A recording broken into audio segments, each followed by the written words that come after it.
Okay mga kaboss JPL, ito na naman tayo at kakain naman tayo ngayon. This time is tahong. Yan, maraming tahong. Yan.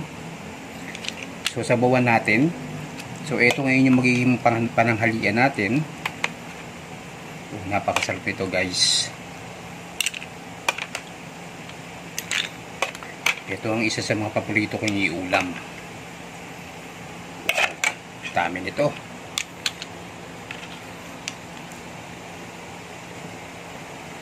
Ayan guys, umpisa na natin kumain. Siyempre tanggalin natin ito. Ang dilitong tahong. Alam mo, mas masarap itong kainin kung malalaking tahong. Kaso maliliit, wala pang laman yung iba. Ano ba yan? Ayan. Sarap. Wow. Diba may natirang minaligaw na baboy. Sarap naman. Alam nyo guys, hindi na tayo ng bagong isda kasi maalat tong seafood. Tahong. Ano lang.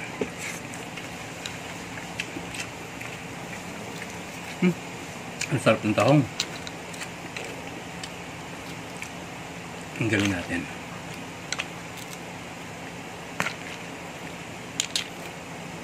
Kahit maliliit siya, pag tamasamahin mo, malalasahan mo pa rin yung tahong. So yan guys. Kain. Sarap. Ayos. Sarap.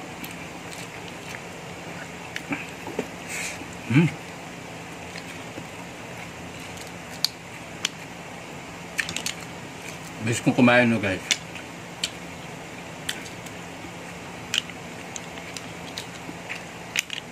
Dami oh. Sarap. Okay. Yun oh.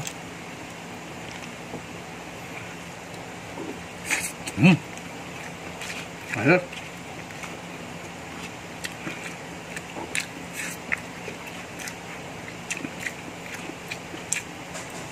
Sarap ito guys.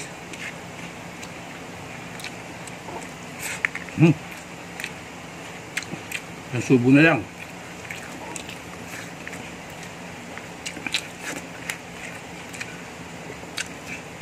Solve.